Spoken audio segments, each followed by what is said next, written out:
안녕하세요 여러분. 부동산과 코인 주식 이야기하는 인공지능 AI 대한 자산투자연구원 대한 은퇴자 자산관리협회 부동산학 박사 경영학 박사 이태광입니다. 오늘은 정치권에서도 코인, 즉 가상자산에 대한 공약이 속속 등장하고 있는데요. 구독자분들 위해서 자세히 이야기해 볼까 합니다. 잘 들어보시고 생각 한번 해보시길 바랍니다. 그리고 구독 눌러주시고요. 최근 대선이 다가오면서 정치권에서도 코인, 즉 가상자산에 대한 공약이 속속 등장하고 그 중에서도 특히 이재명 후보 코인 공약이 눈길을 끌고 있습니다. 이 공약이 우리의 자산 그리고 부동산 시장에도 영향을 줄 수 있을까요? 라는 점입니다. 이재명 후보는 이번 대선에서 가상자산, 즉 코인을 제도화하고 청년 자산 형성의 수단으로 활용하겠다는 뚜렷한 입장을 밝혔습니다. 한마디로 말하면 코인을 투기의 대상이 아니라 자산으로 인정하겠다는 선언입니다. 첫 번째 공약은 가상자산 ETF 도입입니다. 이게 무슨 뜻이냐면요. 지금은 코인을 사려면 대부분 별도 거래소에 가입하고 지갑을 만들고 리스크도 꽤 큰 편인데 이것을 증권사 계좌 안에서 주식처럼 사고 팔 수 있게 하겠다는 겁니다. 쉽고 안전하게 비트코인이나 이더리움에 투자할 수 있는 길을 열겠다는 것입니다. 두 번째는 수수료 인하 정책입니다. 코인 거래 수수료 은근히 큽니다. 이 후보는 정부 차원에서 거래소 간 경쟁을 유도하고 수수료 비교 시스템도 만들겠다고 밝혔습니다. 이제는 어느 거래소가 수수료가 더 싼가 직접 비교도 가능하게 하겠다는 겁니다. 세 번째는 통합 감시 시스템 구축입니다. 여러분, 코인 시장에 이상한 정보, 갑자기 폭등 폭락하는 종목들이 많습니다. 이걸 방지하기 위해 정부가 거래 흐름을 실시간으로 모니터링할 수 있는 시스템을 구축하겠다는 겁니다. 즉, 투명하고 공정한 시장을 만들겠다는 것입니다. 네 번째는 굉장히 중요한 건데요. 바로 디지털 자산 기본법 제정입니다. 다시 말씀드립니다. 바로 디지털 자산 기본법 제정입니다. 이제는 비트코인만 있는 게 아니라 NFT, 스테이블 코인, 토큰 증권까지 정말 다양한 디지털 자산들이 나오고 있는데 그런데 이걸 전부 묶어서 하나의 법으로 규율하겠다는 겁니다. 즉, 규칙이 없던 시장에 룰을 세우겠다는 것입니다. 마지막으로 1거래소 1은행 원칙 유지입니다. 지금 우리나라에서 코인 거래소는 반드시 하나의 은행과만 실명 계좌를 연결할 수 있게 돼 있거든요. 이걸 유지하되 자금 세탁이나 범죄를 방지하는 기능은 강화하겠다는 입장입니다. 이재명 후보의 공약을 정리해보면 가상자산을 투기나 도박의 대상으로 보지 않고 제도권 안에서 다뤄야 할 금융자산으로 인정하겠다는 뜻이 담겨 있습니다. 특히 청년 세대가 주식이나 부동산에 진입하기 어려운 시대에 코인이 새로운 자산 형성의 수단이 될 수 있도록 돕겠다는 점입니다. 하지만 중요한 건 공약만이 아니라 이걸 실제로 법률로 만들고 정책으로 실행할 수 있는 정치적 역량과 의지가 필요하다는 점입니다. 여러분은 어떻게 생각하시나요? 이 공약이 실제로 실현된다면 우리의 재산, 특히 디지털 자산 포트폴리오에 어떤 변화가 생길까요? 이재명 후보의 코인 공약이 실제로 실행된다면 우리의 재산, 특히 디지털 자산 포트폴리오에는 다음과 같은 세 가지 큰 변화가 생길 수 있습니다. 첫 번째입니다. 이제 코인이 공식 자산으로 인정된다는 점입니다. 제도권 편입이 됩니다. 지금까지는 코인 투자에 대해서 그거 도박이야.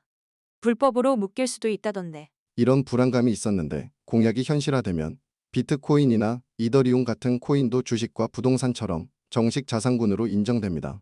이는 투자 안정성과 신뢰도를 높이고 국민연금, 자산운용사 등도 즉 기관 투자자들도 코인 투자에 진입한다는 것입니다. 결국 포트폴리오 다변화가 쉬워지고 리스크 분산 효과도 기대할 수 있는 것입니다.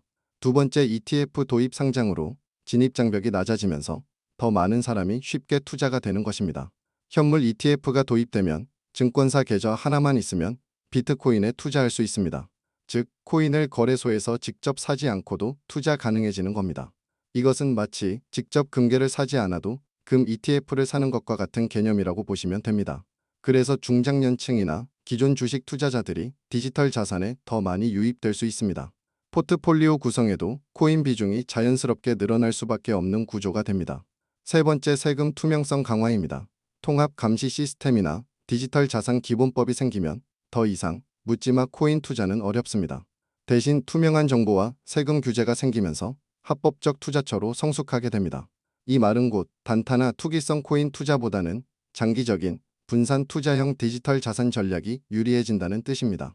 자산 관리 관점에서도 리스크 조절 가능한 코인 자산이 된다는 의미입니다. 이와 같이 이재명 후보의 공약이 실현되면 우리의 디지털 자산 포트폴리오는 지금보다 더 안정적이고 합리적으로 구성될 수 있습니다. 코인은 더 이상 위험한 투자 대상이 아니라 제도권 안에서 세금과 규제를 지키며 키워나갈 수 있는 자산의 한 축이 됩니다. 그리고 또 중요한 것은 앞으로 부동산, 주식, 코인 이 세 가지를 어떻게 조합하느냐가 미래 자산 설계의 핵심 전략이 될 수 있습니다. 바로 그 지점이 핵심입니다. 부동산, 주식, 코인 이 세 가지 자산군은 이제 서로 대체제가 아니라 보완제로 작동하게 됩니다. 그래서 저희 대한자산투자연구원 그리고 대한은퇴자 자산관리협회에서 세 가지 집중적으로 공부하고 연구하고 분석해서 풀어드리는 이유입니다. 자, 그럼 그 이유와 함께 어떻게 조합이 되는가 풀어드릴게요. 부동산, 주식, 코인 이 세 가지를 어떻게 조합해야 할까? 미래 자산 설계의 핵심 전략입니다.